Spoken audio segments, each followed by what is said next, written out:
Shalom everyone. I am back with another video that I said I would be consistent in doing, and I am glad to be back. I was down for the past 2 weeks, so I was not able to put up a video for the last week. Those who are watching and waiting for the weekly videos, I do apologize. However, I am here and I am excited about what it is that I'm going to talk about today. And of course, I won't prolong it. It stems from She Had No One, right? So this is my memoir about my life as a child, taking the self-discovery journey and really honing in on the life of this little girl who dealt with so much that no child or anyone should ever deal with, especially in the church. So this particular topic today, I'm gonna tap on mothers, because mothers play a very important role in our upbringing, in the nurturing of us, in the creation of us as we get older as women.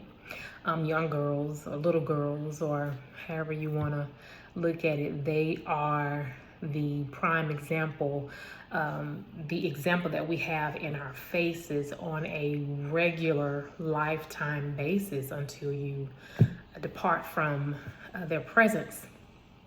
And I understand that this is not going to be a video that is going to tickle anybody's fancies. It's gonna do the opposite, if you really want to be honest. It is going to upset some people. It is going to hurt some people's feelings. It is going to cause you to really think about your childhood, and your relationship with your mother, with everything that you go through. And that's something that I wanted to focus on in this video. It is very important that we dig into our history, our background, to find out why things are the way that they are, especially when it comes to mothers and daughters. Mothers, we don't understand how important it is to structure our daughters, our children, but more so our daughters, in a way that it is healthy for us to go. It's a healthy way of living. And it's simply because our mothers don't know. So buckle your seatbelts, right? So I remember back in 2023 when I decided to step away and tackle this journey of self-discovery. And during the time of me separating myself from the church, there was a point where the Most High told me to go and apologize to my mother. To forgive my mother. That's what he said. He said, go forgive your mother. And I told my husband, I said, hey, I have to go see my mom, because I need to go and forgive her. I need to go and tell her that I forgive her. And he said, okay, he wasn't going to stop me, of course, because this is my journey, right? And so I went to my mom, me and my daughters. I went to my mom and I hugged her and I said, I forgive you. And she looked at me and she said, well, I forgive you too. And that was that. And that's all that needed to be done, because I heard the Most High say, go and apologize. Forgive your mother. And I did it. I did it without hesitation. And when I did it without hesitation, which is what we're supposed to do, it was a release. It set me free. It set Emma free. It set Emma free to the point to where I even went back to my daughters and apologized for the things that I had inflicted upon them, that was inflicted upon me as a child, that my mother did to me and gave to me and said to me and acted to me and yelled at me. I gave that to my daughters. So in forgiving my mother, it allowed me to apologize to my daughters so that I could do this thing over, breaking the generational curse. And it has been the best thing ever. The best thing ever, excuse me. It has been the best thing ever. But I want to tap into the little girl that was up under my mother. And I love my mother. I love my mother with all of my heart.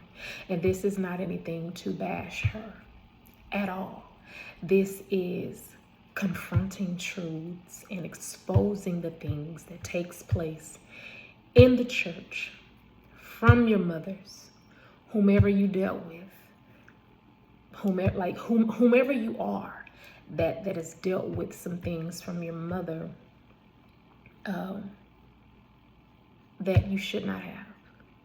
And older people, older saints, older saved saints, they feel like, I'm the oldest, I'm the grown one, I got wisdom, do what I say, da da da da da da. And that's not how that is supposed to happen. That is not how that is supposed to be. And that is a part of the bondage that comes along with being in church, because you develop this, for whatever reason, the people in the church feel like they really have the authority to treat you and handle you and do and that's not how it's supposed to be.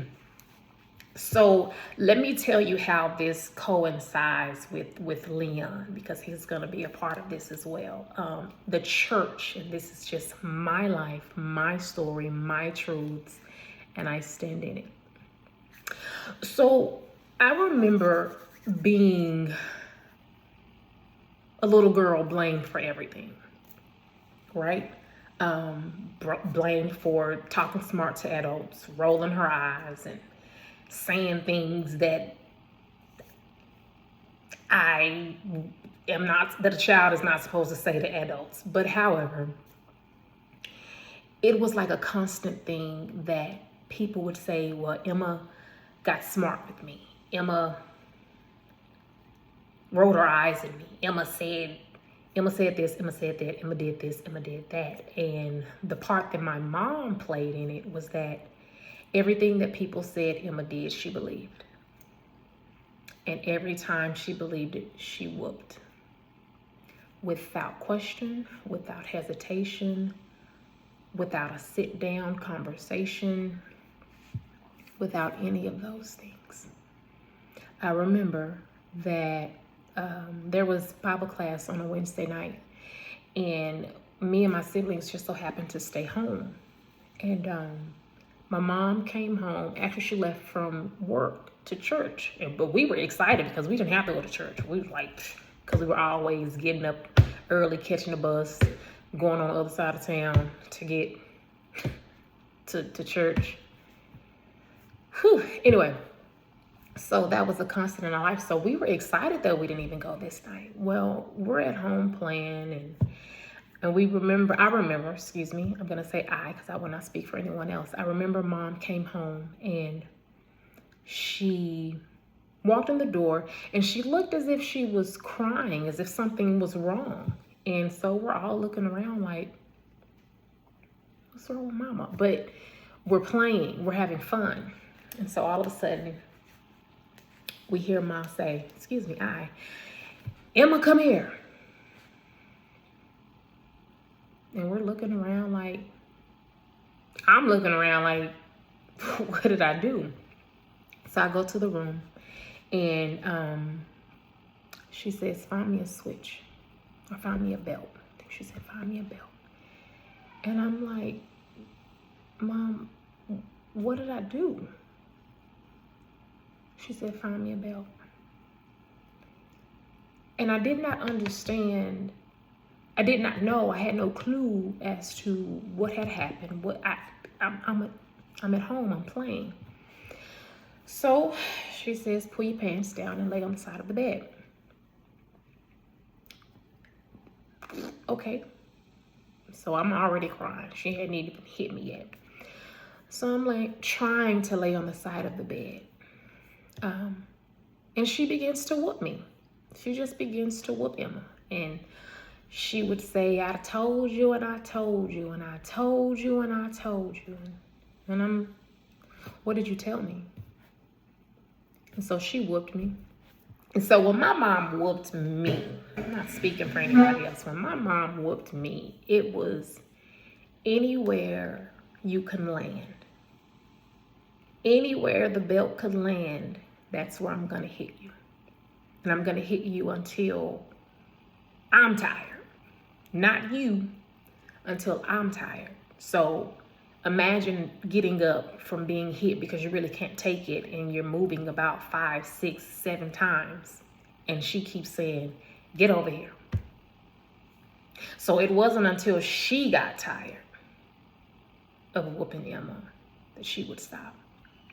So I remember the last couple of hits, the belt landed on my temple, and it caused of course a bruise, a whip. And so, finished with the whooping, I went in the room and I probably went to sleep, child. I don't remember. But either way, the next day I went to school and my teacher, she said, Emma, what happened to your face?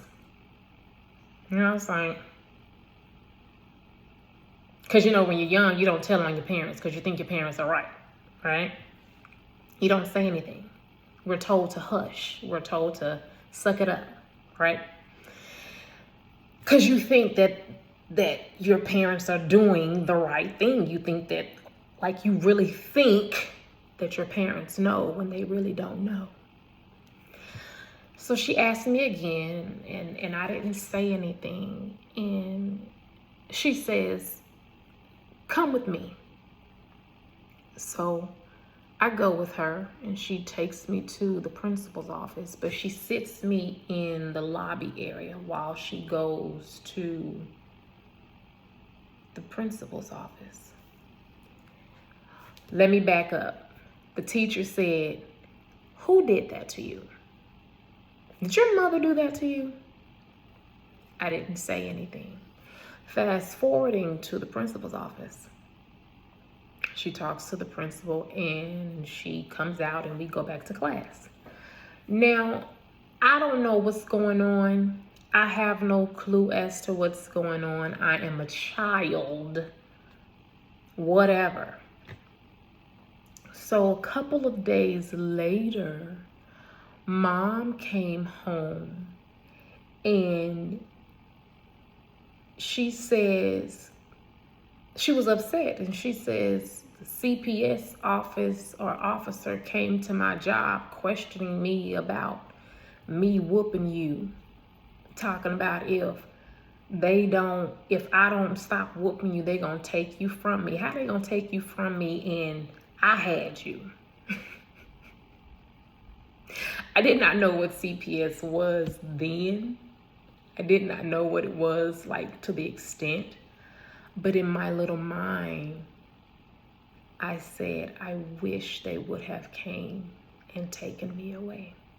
At least I'll be put somewhere where someone would love me. That's what I said. Didn't know the extent of CPS, but that's what I said to myself because I was tired.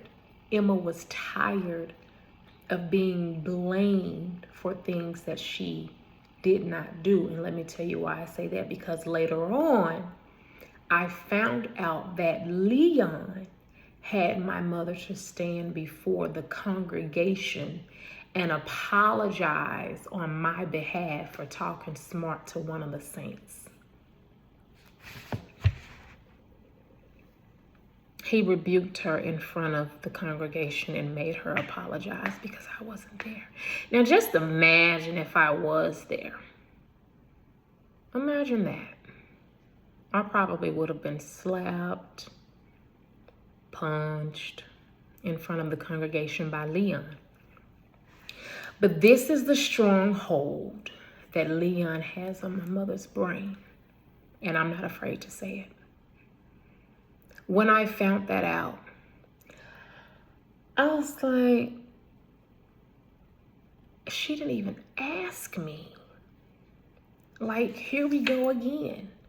Every time somebody said Emma did something, or Leon said Emma did something, or the witch or the witchling said Emma did something, my mom always, and I mean always, believed it. There was, and there still is, a very strong hold that Leon has on my mother that caused my mother to treat me differently, to act differently towards me, to not really extend the love that Emma needed, because Emma was labeled as the little bad girl. So the little bad girl is always in trouble. The little bad girl is not deserving of love. The little bad girl is just, oh, you just bad. But Emma was not bad. Emma was not bad. But that's a label that carried on with me, that I strapped on, and I couldn't shake it. So throughout my life, you have Leon influencing my mother to look at me differently. I don't know what it stems from. I never knew what it stems from. But as years passed, anybody, namely Leon and his clan, would call my mom or tell my mom I did something, it was always, without a doubt, a whooping before anything and everything else. I remember being in Sunday school one day. And the reason why I'm telling these stories, because I need you to understand that our mothers, because 9 times out of 10, the dads are not there, but our mothers mold us to be certain things and certain individuals, right? I remember I was in Sunday school one Sunday morning. I was in Sister Holder's class, right? Now, Sister Holder came to class looking as if she was crying, because her eyes were puffy and her nose was puffy and it was red. So the students were looking like, what is wrong with her, right? So long story short, Sister Holder just gets upset and she says, I'm not doing this anymore. And we all looking around like, what is going on? We're kids. We don't understand what is taking place. We just know something is off. And so she packs up her things real aggressively and she goes down to, she leaves the class. She just left us. And so when Sunday school was over, I heard my mom say, Emma, come here. Whenever Emma heard that, whenever she heard that, she already knew what it was. Here we go again. So we leave, not one mumbling word. We leave the church. We drive home. Guess what? Emma is getting a whooping. Why is Emma getting a whooping? Because Sister Holder told her that I got smart with her in class, and I did not. Emma did not. But without question, without why, what happened, without anything, my mom just whooped me. This time she whooped me with switches. And so, switches leave bigger marks and whips than belts do. So, I done told you and I told you. I done told you and I told you. And I done told you and I told you. Again, what did you tell me? What did you tell me? She finishes, takes me back to church with whips all on my arms and legs. Talk about adding insult to injury. That's what Emma endured. Everybody knew Emma got a whooping. Everybody knew. Everybody always knew. They saw it. They participated in it simply because they said nothing. But it didn't matter to her. It didn't matter to her how I looked. It didn't matter to her how I felt. Let me say Emma. And the reason why I say I is because the me now, had to go back and dig in the life of this little girl. I had to dig into it. I had to dig into it. And when I began to dig, it was ugly. Ugly, filthy, wicked, deceitful. Horrible. So she was a heavy contributor. A heavy one. Simply because you're my mother. It was like nothing Emma did would cause her to embrace Emma, love on Emma, talk to Emma. Nothing. It was simply because what people said and what Leon and his clan said. Imagine having to deal with these things as a child. Imagine having to always get a whooping because somebody said Emma did this, Emma did that. Imagine your mom or your parents just flat out not caring enough about you to protect you. She was not protected at any turn by anyone. No one stood up. No one stopped it. No one said anything. But surely your mom is going to defend you. Surely your mom is going to protect you. Surely your mom is going to... Surely your mother. Not even my own mother. And again, people are going to take this and, oh, I can't believe she's talking about her mama. Oh, I would never do that. Well, okay. That's you. But me, I'm going to speak it, and I'm going to speak the truth, and I'm going to speak it loud. We don't understand the results of our children's lives when we impact them with all of the hurt and the pain and the resentment and the anger and the frustration that we hold on to on the inside.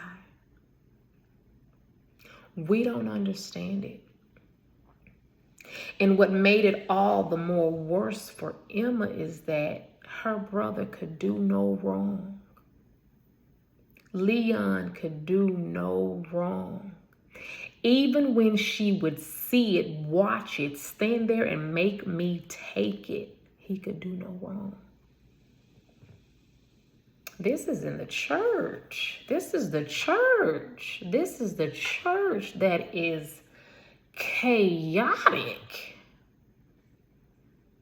But then you have the nerve to say, don't you put your mouth on a man of God. No, ma'am. I'm debunking that. Leon is no man of God. He's a man of a God, but not the creator that I know.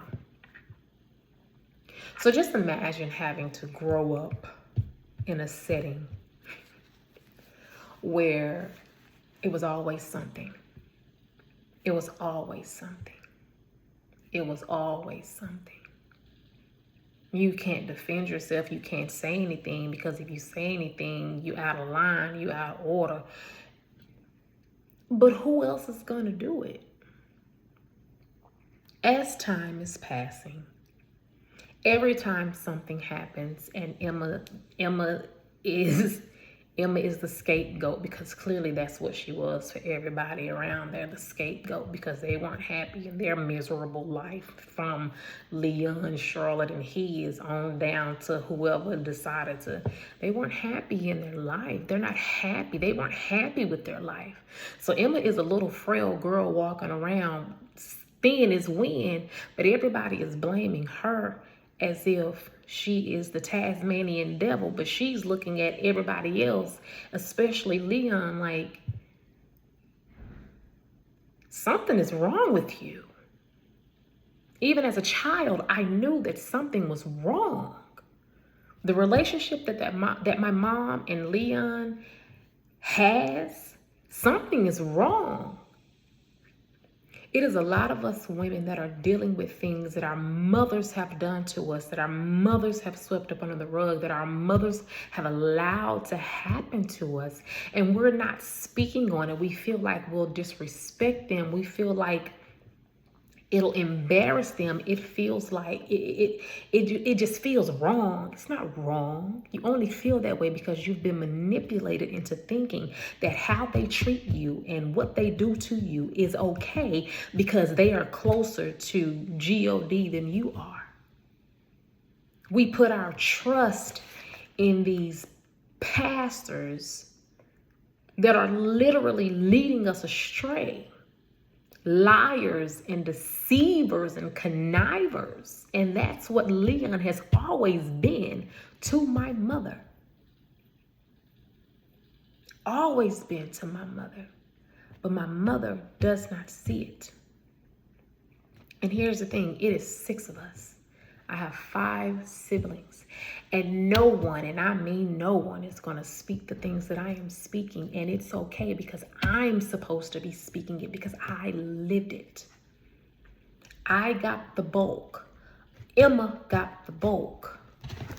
This girl got the bulk of everything evil that dwells within Leon and in my mother.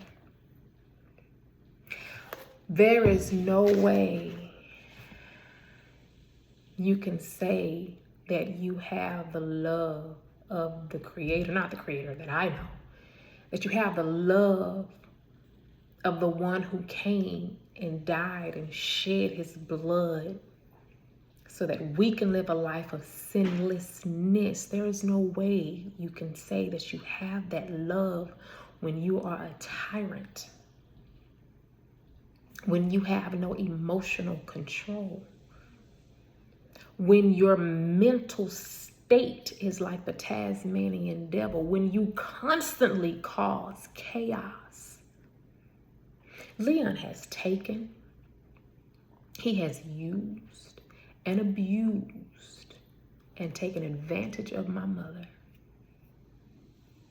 and still doing it to this day.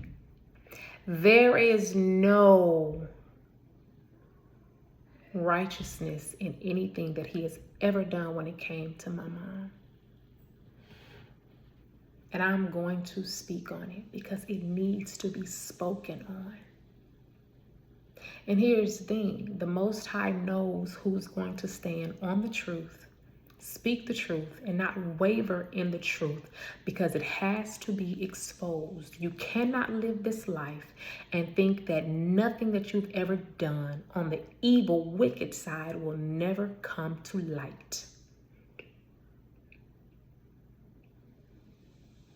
It is impossible. It is impossible to live a life of wickedness and getting over on people and taking advantage of your sister and think that you're never going to have to deal with the consequences of what you have done. He has dismantled my mother's mental, dismantled her family, dismantled her being, and still does it to this day. going to read something to you pertaining to Leon. It's from Galatians 6, chapter 6, verse 3. And I am so grateful that I am in the Word for myself and not relying on man to tell me anything else anymore, because that's not how it's supposed to be. But Galatians chapter 6, verse 3, it says, "For if a man thinks himself to be something when he is nothing, he deceives himself. For if a man thinks himself to be something when he is nothing, he deceives himself." From my remembrance and from what I was told, Leon had nothing. He used his way up. He used and abused my mother. He was very jealous of my mother. Very jealous of her children because we were talented. So he put his thumb down on Cheryl and her kids. And again, I'm not speaking for anybody else but me. But when I say her kids, I think I'm good enough to say that. It's okay for me to go that far. I remember wondering, why does my mother not like me?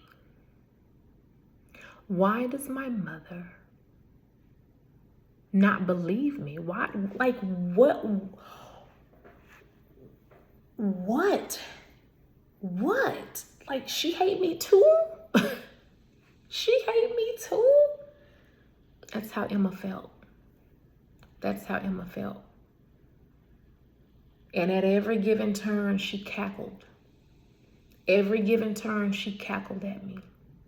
Every given turn, she cackled at Emma. And I remember my grandmother said, "Two cackling hens come to no good end." That's because she heard how much she cackled at me and learned behavior. Emma cackled back.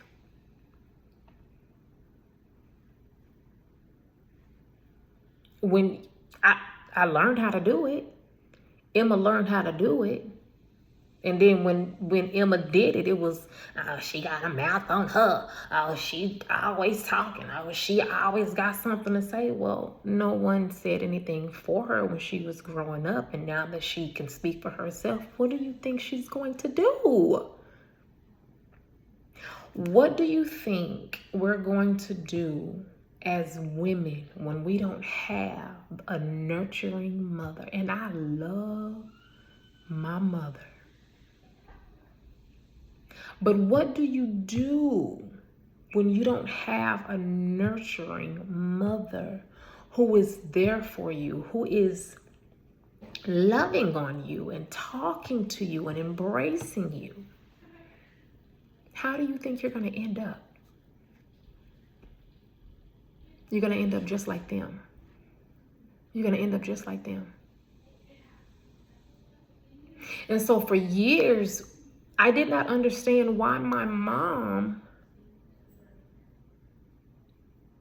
followed her brother the way that she did. I didn't understand why she clinged on him the way that she did. I didn't understand why she would give money that would have helped her family. Give it to Leon. Leon's always in her pockets. Leon's always in her pockets. Always in her pockets. That's why my dad left. But we don't want to talk about these things. We don't want to acknowledge these things. We don't want these things to be exposed because we want to save face, because we want to look good. We want our reputation to be smooth and nobody knows the filth that is up under these clothes. Fronting, pretending, masking as if we got it all together, and we do not. And when I say we, I mean we, because there was a point where I was the same way. I thought I had it all together. We don't know nothing. So therefore we live any type of way, especially in the church. Especially in the church. We follow these preachers who know nothing, who thinks of himself to be something, and you are nothing. You are nothing. And let me tell you why. Because your heart is filthy. Your heart is dirty. Your heart posture is not right. And the Creator that I know, he looks at the heart. He looks at the heart. And we don't understand that everything that we do from the heart is going to be accounted for, especially if it's wicked. Especially if it's wicked. So this thing, my mom calls it a pact that she has with Leon, that has literally brought her nothing. If my mom were to go to him right now and say, brother, my husband and I need somewhere to stay. Can we have one of your rooms in your 5-bedroom home in the gated community in DeSoto? He wouldn't do it. He wouldn't do it. His wife wouldn't let him do it, and he wouldn't even have the heart to do it. His Shirley girl. Stop playing. He would not do it. He would not do it. My mother could have been the next Shirley Caesar. She could have been the next. But Leon said no. He didn't want her to do it. No. Because I don't want you to outdo me, basically. I don't want you to outlive me. I need you up under my foot. I need you up under my thumb. I need you and your kids to be here. Because if you leave, you'll never be blessed.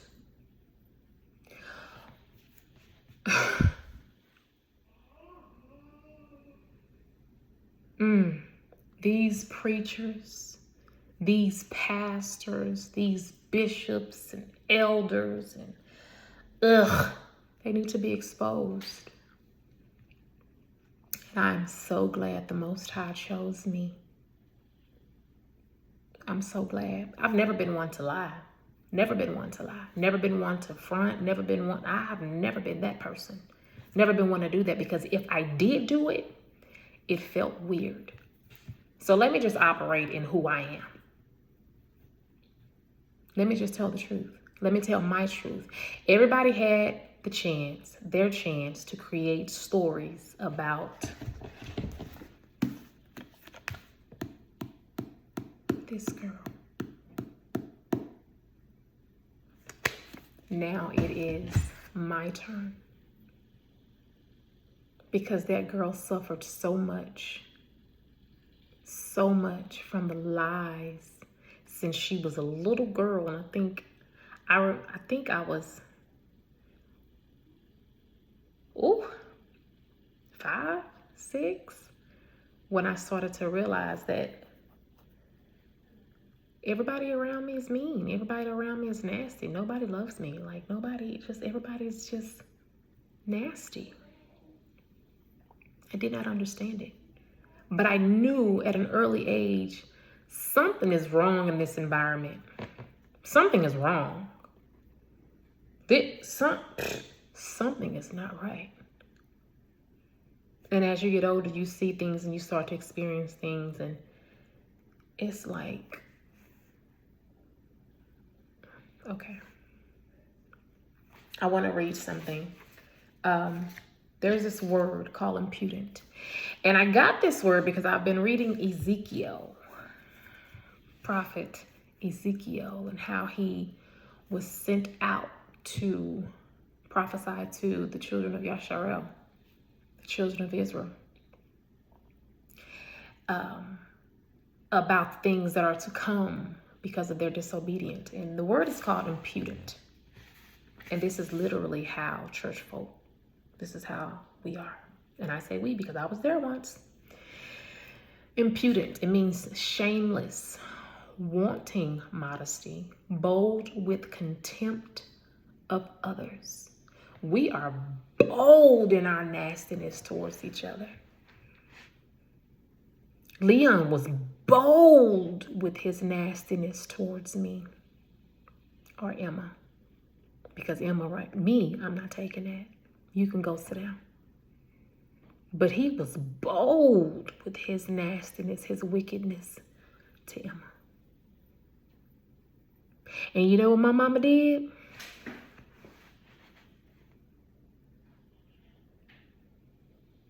She just watched.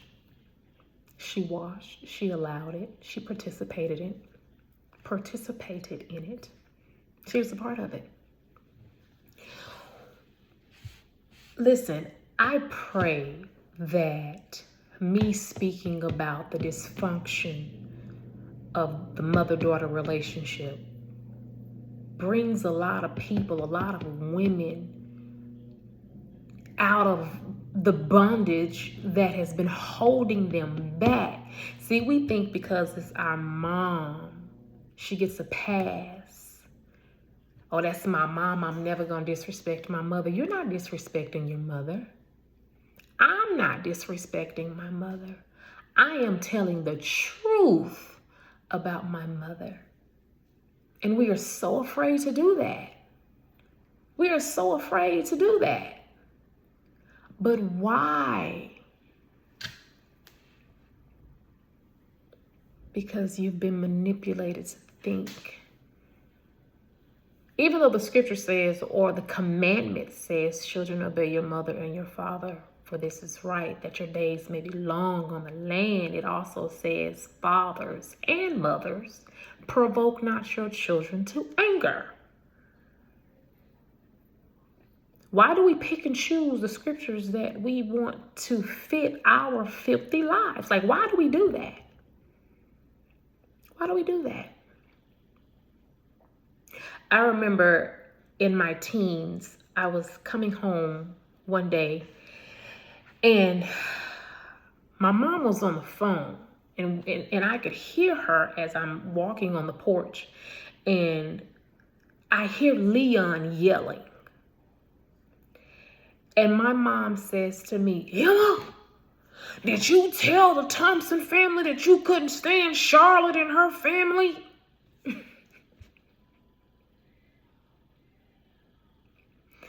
I didn't even get in the door good enough. Emma didn't even get in the door good enough. And she's like, what? Did you tell the Thompson family that you couldn't stand Charlotte and her family? I said, Mom, I did not do that. I don't even know what you're talking about. So I hear Leon yelling on the phone. And then she asks me again. And I had to look at her and say, Mom, I did not do that. And she believed me. That was the only time ever in my life that my mom asked me.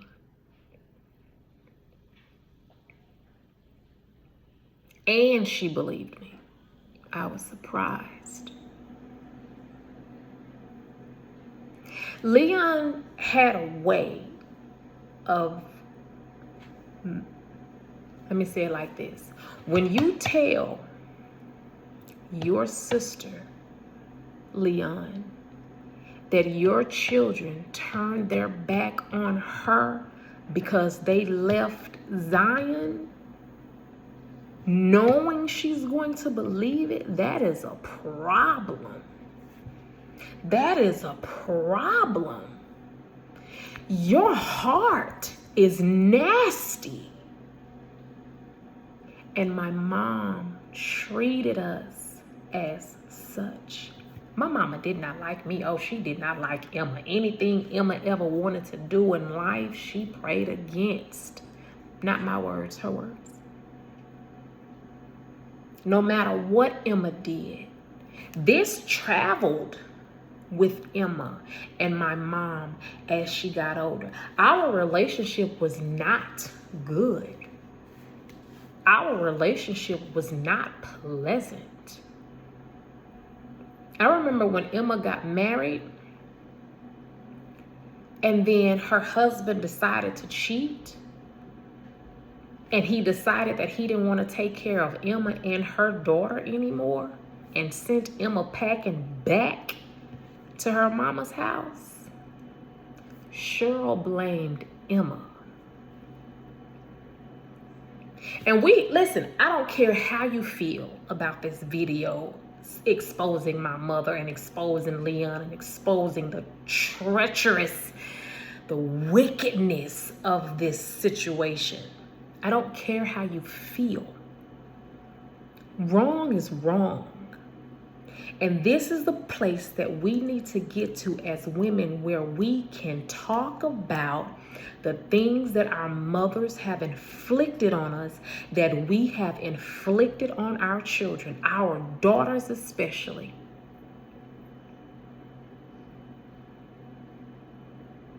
You are not doing anything but relieving and releasing yourself of a lifetime full of trauma and toxicity when you speak on the things that your mother has done to you. It frees you. You're able to look at this thing deeper than what it is. I see my mother for who she is now, and I love her no less. But just like every other woman, grandmother, great-grandmother, daughter, mother, you can go on and on and on and on. Everybody is dealing with some toxicity, some bitterness, some trauma that they've endured from their mother, their mother, and their mother. Who's going to break that chain of goop? Who's going to break it? Who's going to pull out of this mess and be like, wait a minute, this is not right, nor is it righteous? Who? There's only a remnant that is going to speak the truth. There is only a chosen few that are going to stand on this word and expose these devils for who they are.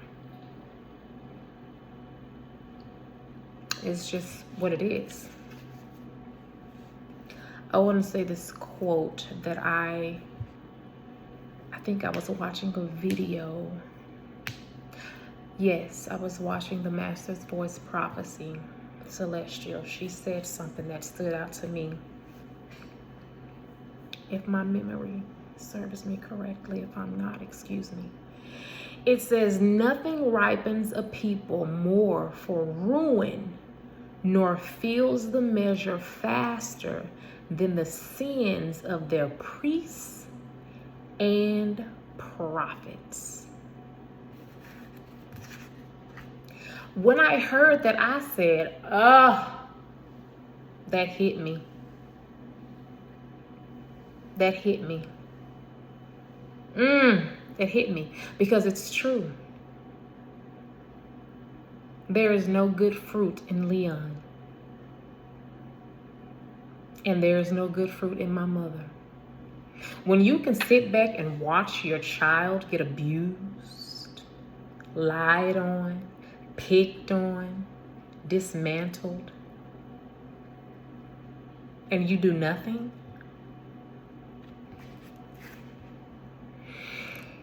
you know what's going on. You're not retarded. You're not slow. You see it. You just don't want to acknowledge it. You see it. I remember there was a Sunday when Emma was going through her divorce, and I'm going to forever acknowledge this young lady. She's very dear to my heart. There was a Sunday that Emma did not sing because Emma was going through a very, very tough time that she did not know how to navigate through herself. She did not know. The choir was singing "It's Only a Test." And you know, when the choir singing and you get to this certain part and then you repeat it and it's just like, it just seemed like everything is just, everything just starts to ramp up. And they started repeating, "Hold on, be strong, it's only a test." And because Emma was going through everything that she was going through, she just broke. She broke down. She broke. Because her heart was broken on so many levels. It was already broken, but Emma thought she found somebody that was actually going to love her and take her away from the life that she was in, only to do that for a minute and then put her back in it. I was crying. Emma was crying hard, heavy. I'm talking about chuckle. Emma's crying. And Mama Munza, I love you from the bottom of my heart, came back there and loved on me, hugged on me, wrapped her arms around Emma, and allowed Emma to cry and snot and release that pain on her shoulder.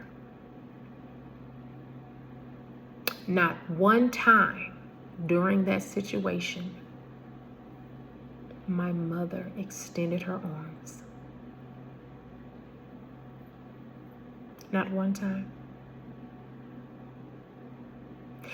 I encourage every woman, whether you say, "Oh, I done forgave and forgot about it," it still affects you. I promise you it does. I promise you, in every decision you make, and every move that you take, I promise you it does. She loved on Emma. She nurtured Emma for that moment because Emma needed it, because Emma had never received that type of love from anyone, because she was deemed to be the worst one. She was deemed to be the worst one. Thank you, Mama Munza. I will always be grateful. I will always be grateful for that, because it allowed me to let go and cry and snot. It just did so much for Emma at that time. It did so much for Emma. Listen, I want to read something. Again, I encourage everyone, all you women, mothers, daughters who's dealing with, do some soul searching. You have to. You have to. You have to. You have to. You owe it to yourself and you owe it to your children. You owe it to your soul. You have to. Let me see. I want to read a scripture pertaining to the ones that we think are nothing, the ones that we think will never be anything, the ones that child that you just can't seem to like, that you just have no love on the inside of your heart for that child. I want to read you something. And it says, I'm going to read from Exodus 22. No, that's not it, girl. That's not it.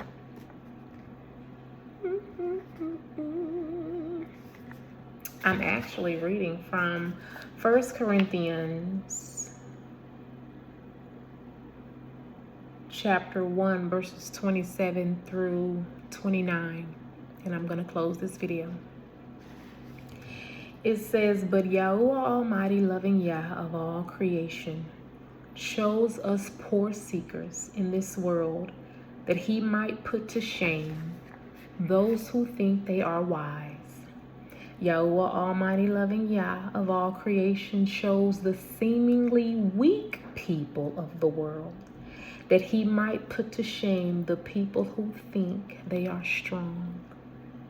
Verse 28 says, Yahuwah Almighty, loving Yah of all creation, chose mostly us lowly ones of the world, ones that are despised, ones that are considered as nothing, that he might bring to nothing those who are prideful.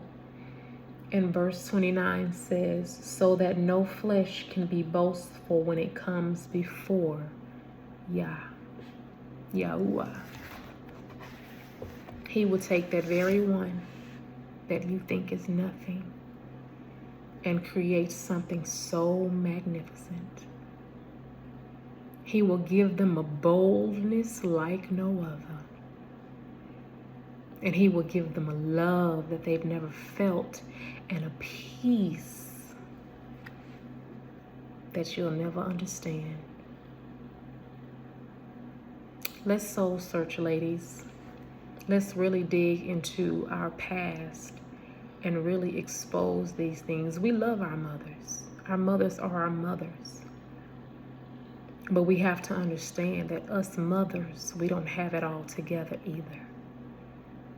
And we let men that are our pastors drive us in a way where it completely destroys your family. In my closing, I admonish you, read this book, because when you read this, it's a lot. But when you read it, I believe with all of my heart, it will allow you to begin to free yourself. It will allow you to begin to reflect on the things that you've gone through as a child and realize, hey, maybe I didn't have anyone either. This is to help. My purpose, one of my purposes, is to help us women get to a place to where we know who we are, but you have to begin by saying, I want to know who I am. And for me, that's what I did. I love each and every one of you. Hit the like button, share the video, comment if you like. If not, it's okay too. But I am a servant of the Most High, and I will stand on truth. And I will not back down, and I will not waver. I'm here to help. That's my job. I love you. And until next time, be favored.